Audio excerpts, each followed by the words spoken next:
The sprinkler.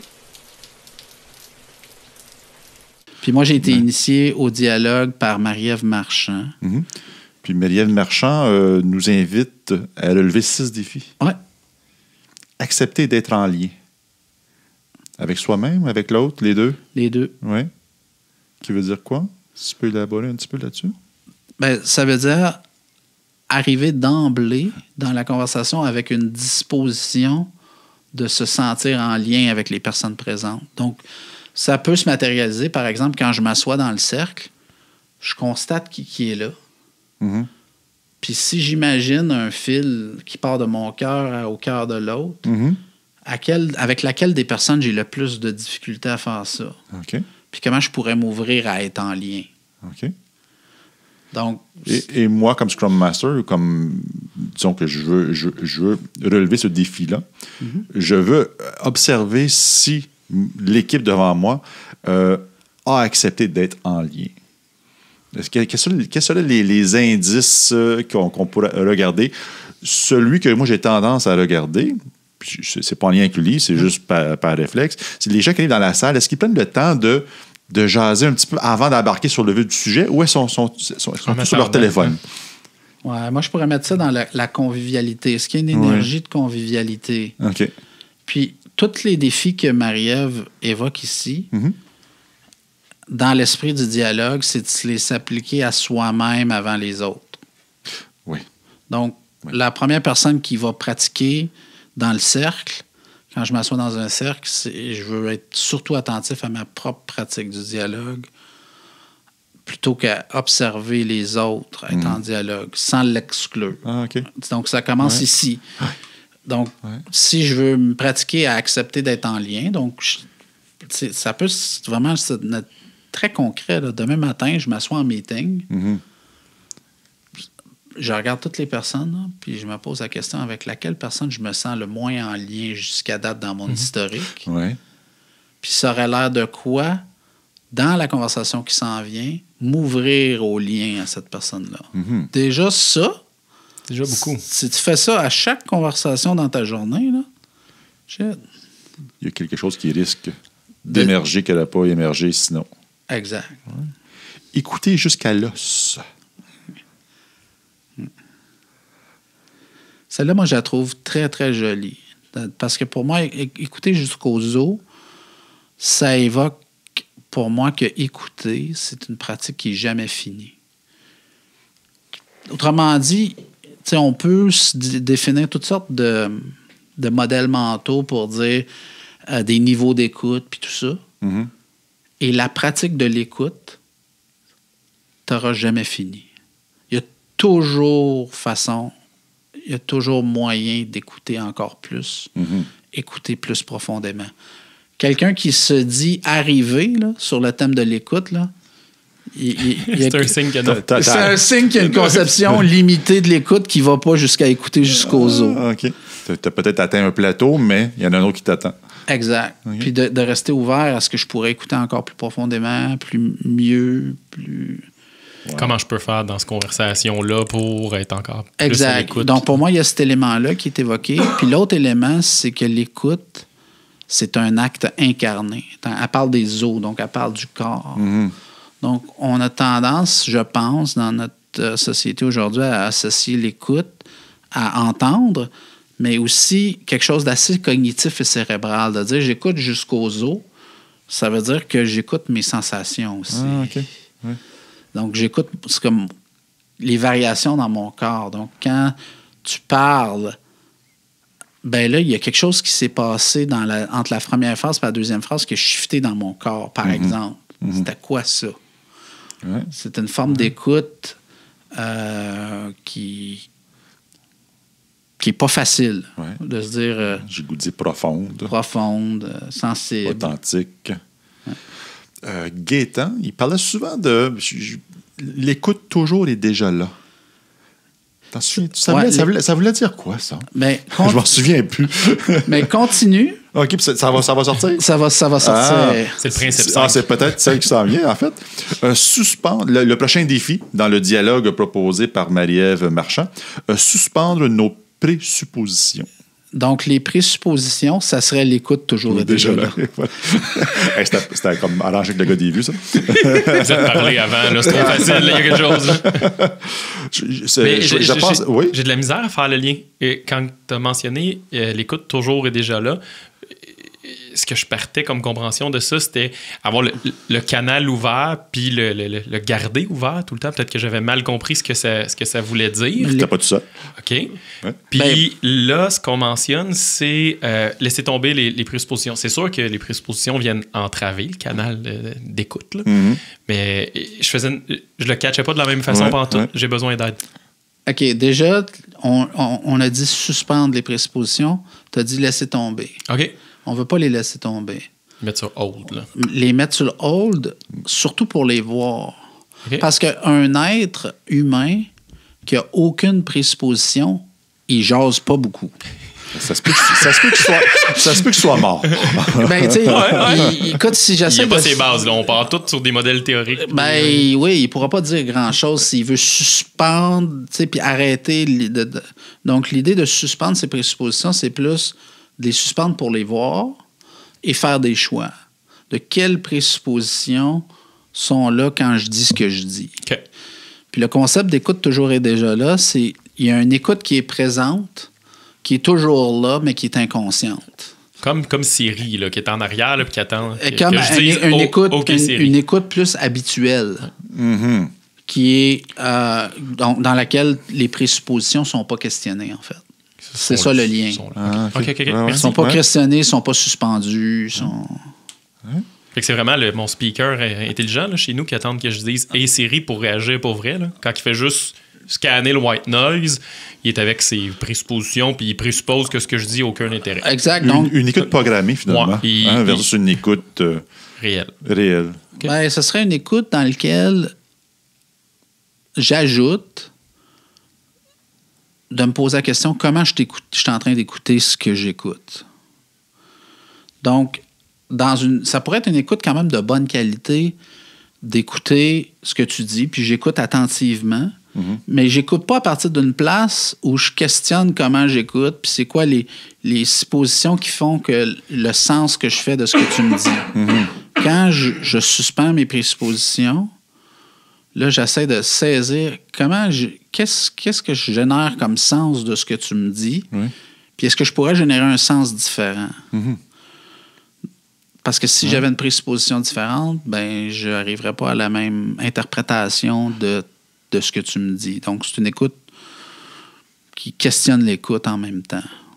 Jusqu'à maintenant, j'entends beaucoup de défis à surmonter pour la personne qui reçoit le message, mais aucun pour l'émetteur du message. Normal? Continue. Là, si c'est le prochain point, moi je drop la balle. Peut-être, ça dépend comment... OK, le prochain défi, questionner avec une curiosité chaleureuse. C'est ça. C'est rien d'autre à dire. Je le voyais pas comme ça, là, mais ouais. Okay. Mais c'est une des façons de le voir. Donc, l'émetteur du message qui est reçu par l'autre est sous forme de questions chaleureuses. Oui, donc il y a une invitation à être dans le lien, encore une fois, dans l'empathie. Oui. Un côté plus émetteur là, quand on y va. Un petit peu plus, parce qu'on est dans le questionnement chaleureux. Exact. Oui. Le prochain défi, j'adore. Reconnaître le pouvoir de la parole et, je vais ajouter mon propre mot, surtout celui du silence. Ouais. Donc, l'espace entre les mots. Ouais. Le silence est un outil de communication. Ouais. Besoin d'élaborer là-dessus? Ben, le thème du silence comme tel, on pourrait faire 8 podcasts juste là-dessus. On dit rien, tu hey, c'est fou. On aurait des commanditaires à ce moment-là, c'est non, sûr. Mais je peux inviter les gens à le faire peser sur mute maintenant. Et voilà. Copy-paste. Il y a des gens qui ont écrit des livres entiers sur le thème du silence. Silence. Ouais. Le silence est toujours présent, même quand on parle. Il y a un espace en nous. OK, oui. être calme d'esprit lorsqu'on s'exprime. Ouais, le silence intérieur. Les bouddhistes pourraient appeler ça la vacuité, par exemple. La vacuité. Ouais. OK. Le vide qui est plein. Wow. Après, les optimistes puis les pessimistes, ils comprennent plus rien. Là. Ils viennent de les brainfuck un peu. Là. Le dernier défi est, je soupçonne non le moindre, co-créer un sens nouveau. Le plaisir du dialogue. C'est le fun parce que ça va chercher les deux personnes. Co-créer un sens nouveau. Ouais. On pourrait dire, celui-là, on pourrait dire qu'en même temps que c'est un défi comme les cinq autres, moi, j'aime le voir comme c'est le défi qui les englobe tous. Ah, OK. C'est plus juste en tant qu'émetteur ou en tant que récepteur. Là, c'est en tant que le dialogue vit entre deux ou plusieurs personnes, puis là, ben, chacun est responsable du dernier. Là. Moi, j'ai fait des dialogues à 30, 40 personnes. Là. Un peu plus d'énergie requise. Ben, je sais pas si c'est plus d'énergie, Mathieu. OK. Parce que c'est moins de tours de parole. Mais tu as plus de liens à vérifier à quel point tu es ouvert, comment te questionner, comment tu peux écouter plus efficacement. C'est exponentiel, ouais. Le niveau d'énergie, en tout cas, il faut ça dans des bonnes dispositions. Il y a de ça, et ce qui est énergivore dans la conversation, souvent, c'est aussi prendre la parole. Donc, dans un dialogue à 40, tu peux relaxer déjà que l'attente de prise de parole est moindre. Ouais. Donc, ça te donne plus d'espace. Comme moi, ça me donne une disposition où je dis, OK, je peux écouter. Comme là, on est 3, tu sais, c'est pas trop long que mon tour de parole va revenir, tu sais. Mm-hmm. Puis, à 40, je pourrais à la limite passer un dialogue entier de 90 minutes, puis rien dire, puis ça serait correct. Ça pourrait même jusqu'à passer inaperçu. Comme dans la conférence. Exact. Je ne sais pas jusqu'à quel point qui l'a remarqué que j'ai rien dit. Peut-être personne. Peut-être personne. Ouais. Donc, moi, la pratique du dialogue qui était... on a parlé de Marie-Ève, mais c'est quand même important de souligner David Bohm. C'est une pratique qui a été initiée par David Bohm, qui est un physicien quantique. Et mon dos. Qui se questionnait justement, puis il y a eu des dialogues avec Krishnamurti. Qui est c'était un maître spirituel. Okay.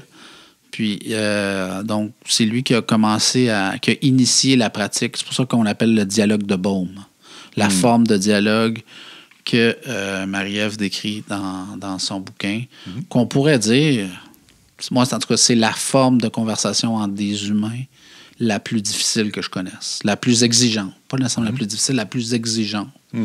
C'est pas la moins exigeante.